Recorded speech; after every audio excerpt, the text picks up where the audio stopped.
إن الصلاة كانت على المؤمنين كتابا موقوتا. السلام عليكم ورحمة الله وبركاته. بسم الله الرحمن الرحيم. الحمد لله رب العالمين والعاقبة للمتقين ولا عدوان إلا على الظالمين وأشهد أن لا إله إلا الله وحده لا شريك له وأشهد أن محمدا عبده ورسوله. أما بعد يتكبراتشو يا الله بارياوت الله سبحانه وتعالى من سرتن جنة عندما ناقين القرآن አንቀጹ ላይ ተናግሯል። እንዲሁም ነብዩ አለይሂ ሰላቱ ወሰለም ሐዲሳቸው ላይም ከቀን ወደ ቀን በተሸጋገርንበት ጊዜ ምን ማድረግ እንዳለብን የአላህ መልእክተኛ አለይሂ ሰላቱ ወሰለም ነግሮናል።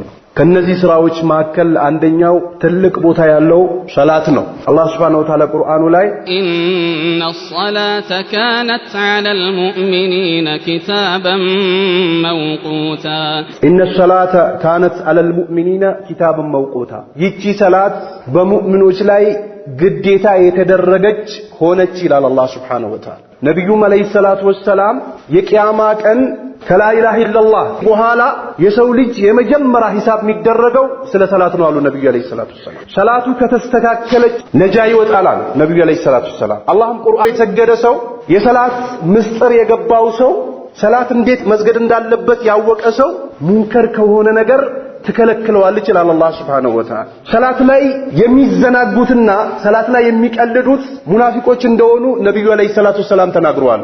እንዲሁም ደግሞ በነዛ ሰዎች ማከልና በእኛ ማከል ሰላት ነች አሉ ነብዩ አለይሂ ሰላቱ ወሰለም። ፈመን ተረከሃ ፈቀድ ከፈረ አሉ። እቺን ሰላት የተዋት ሰው ከእስልምና ይወጣል አሉ የአላህ መልእክተኛ። በሌላም ሐዲሳቸው ነብዩ አለይሂ ሰላቱ ወሰለም በሰውየውና በኩፍር በሽርክ ማከል ሰላት ነች አሉ የአላህ መልእክተኛ። ያቺን ሰላት የተዋት ሰው ከፍሯል አሉ የአላህ መልእክተኛ። ሙአዝን ነብዩ አለይሂ ሰላቱ ወሰለም ወደ የመን ሲልኩት የመጀመሪያ ጥሪ ልታደርግላቸው የሚገባው ኢላ ሸሃደቲ አላ ኢላሃ ኢላላህ ከአላህ ውጭ በሐቅ ሊመለክ ጌታ እንደሌለ ያ ሙአዝ ንገራቸው አሉት።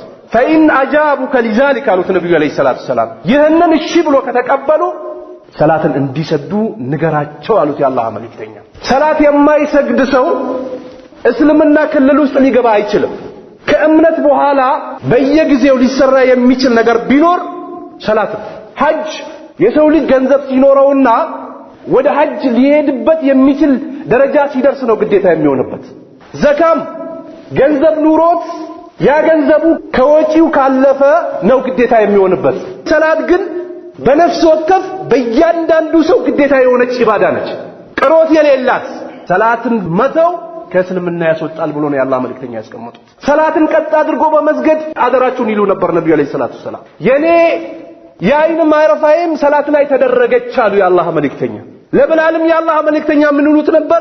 ያ ብላል አሪህና ቢሰላት ይሉት ነበር። አንተ ብላል ወይ እስኪ ያዛን በልና በሰላት ውስጣችን እናረጋጋው ይሉ ነበር የአላህ መልእክተኛ። እንዲሁም ደግሞ ጦርነት ላይ አይሁዶች ሰላተል አስርን እንዳይሰግዱ የአላህ መልእክተኛን ቢዚ ያደረጓቸው። አላህ ቀብራቸውን እሳት ይሙሏት አሉ የአላህ መልእክተኛ። ለምን? ከሰላተል አስር ቢዚ ያደረጉናል። ሰላት ብሎ ማለት ለችግራችን ሩጠን መተረካተይን ይሰግደን ፈረጅ የምናገኝበት ነው። ሰላት ብሎ ማለት ከጭንቅ ምንድንበት ነው። ዛሬ ግን ተቃራኒ። ይቺ ሰላት የተስተካከለችዋ የተዋበችዋ ሰላት ሙእሚኖችን ከማሲያ ትከለክላለች። ዝሙት እንዳትሰራ፣ እንዳትሰርቅ፣ እንዳትዋሽ፣ አማናን እንዳትክድ፣ ቃልህን እንዳታፈርስ ትከለክላለች ይላል አላህ።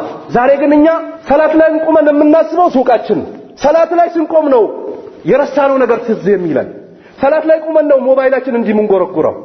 ሰላት ላይ ቆመን ነው እንደዚህ የምንለው። ሰላት ላይ ቆመን ነው ጣራ የምናየው። ሰላት ላይ ቆመን ነው ወደ መሬት እንዲህ የምንለው። ሰላታችን ከሙንከር ነገር ካልከለከለችን ከነፍሳችን ጋር ሂሳብ እናድርግ። ሰላት ከውሸት ከማጭበርበር አማናን ከማጉደል ሰላት የማትከለክል ከሆነ ሂሳብ አድርግ። የት ነው ያለሁት? ምን እየሰራው ነው ያለሁት? ትክክለኛ አማኝ ነኝ? ሙናፊቆች እኮ ሰላት ላይ ሲቆሙ እየተሰላቸው ነው የሚቆሙት እየደበራቸው። ሰላታችን ቢስተካከልና ከአላህ ጋር ያለን አላቃ ቢስተካከል ኖሮ የደስታ ህይወት ነበር የሚሆነው። እነዛ ያመዘከር ቀልባቸው ተረጋጋለች፣ እርጋታን ያገኛሉ። ዘይት ተወደደ፣ ዱቄት 1500 ብር ገባ፣ ቤንዚን 20 ብር ገባ፣ 30 አያስጨንቃቸው። ቀልባቸው አላህን በማውሳት ተረጋጋለ። ዛሬ ሰላታችን ስንት ኋላ ልካችን ከተለው ምን ሰበብ? ምን አይነት ቀልድ ነው የጀመረው ከአላህ ጋር?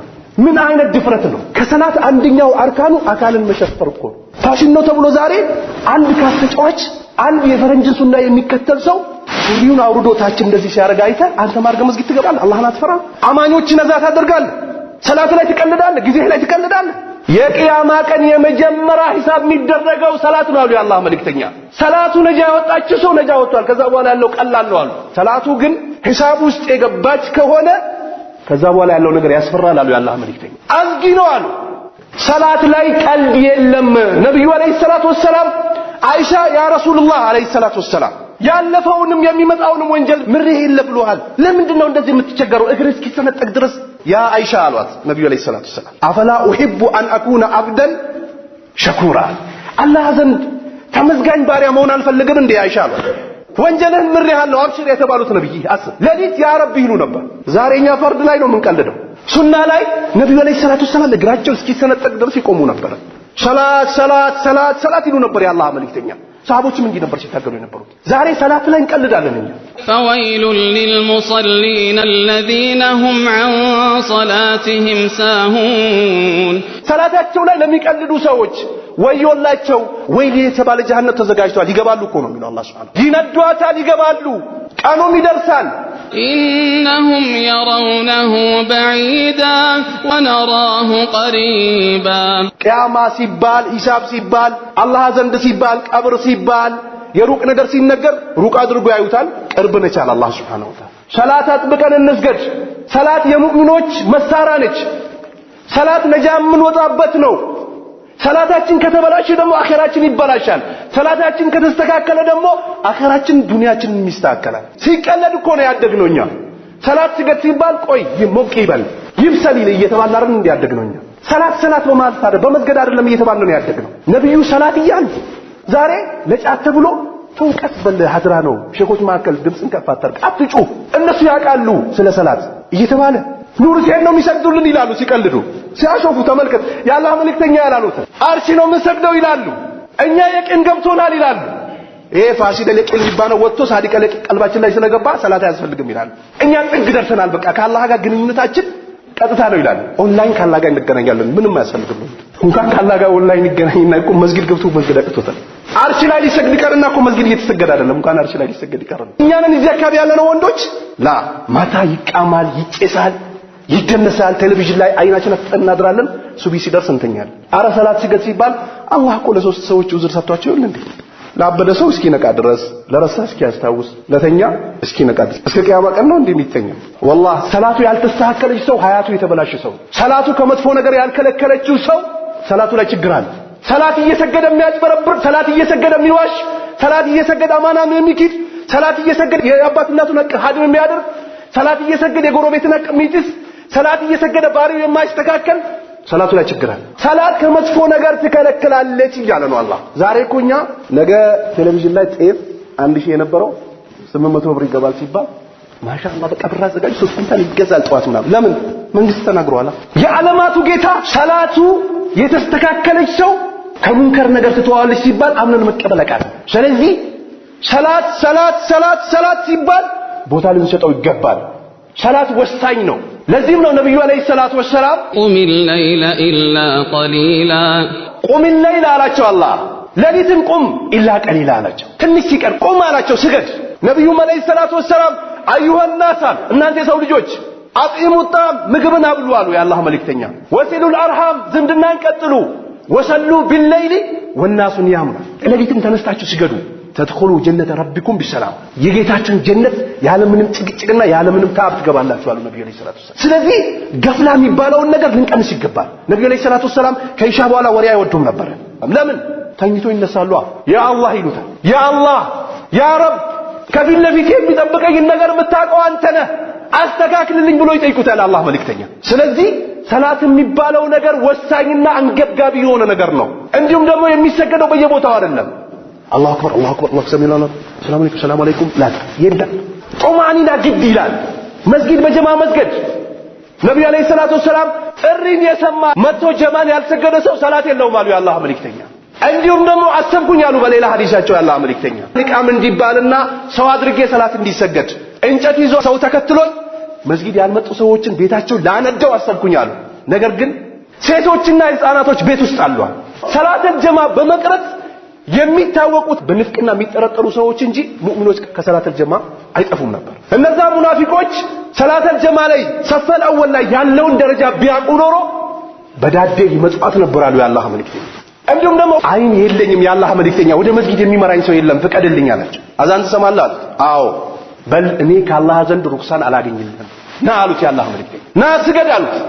እውር ነው የሚመራው የለም ጨለማ ነው እንደ ዛሬ መኪና የለ ሞተር የለ ና እኔ ሩክሳን አላገኝልህም ና ስገድ አሉት የአላህ መልእክተኛ። ሰላታችን ላይ እኛ እየቀለድን እያሾፍን እንዴት ነው ረጃ የምንወጣው? ነብዩ አለይሂ ሰላቱ ሰላም አለባበሳችን ከቁርጭምጭሚታችን በታች መሆን እንደሌለበት ሰፋ ያለ ልብስ ለብሰን አካላችን ሙሉ በሙሉ ሸፍነን ጥርሳችንን ፍቀን መጥፎ ሽታ አጥፍተን ከሙስሊም ወንድሞቻችን ከአባቶቻችን ጋር አብረን እንድንሰግድ መክሮናል።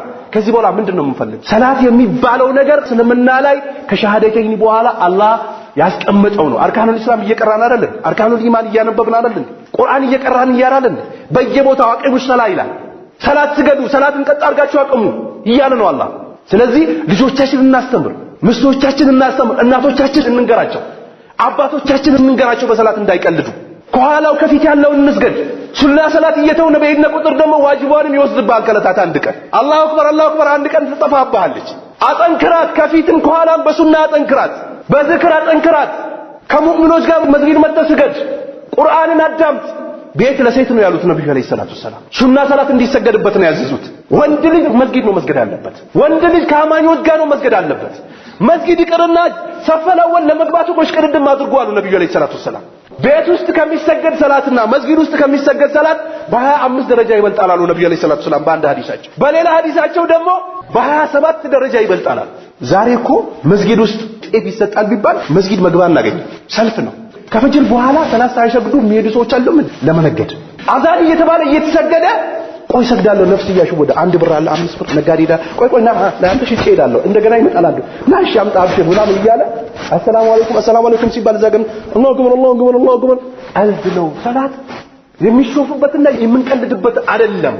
ሰላታችን ከተስተካከለ አኺራም ዱንያችንም ይስተካከላል። ስለዚህ ሰላታችንን አስተካክለን እንስገድ። ሰላታቸውንም ደግሞ በስነ ስርዓት ሰግዶ አላህ ዘንድ ነጃ ከሚወጡ ሰዎች አላህ ያደርገን። ቤተሰቦቻችንን አላህ በሰላት ያጽናልን። በሰማነው የምንጠቀም አላህ አድርገን። ወቢላሂ ተውፊቅ ወሰላሙ አለይኩም ወራህመቱላሂ ወበረካቱ።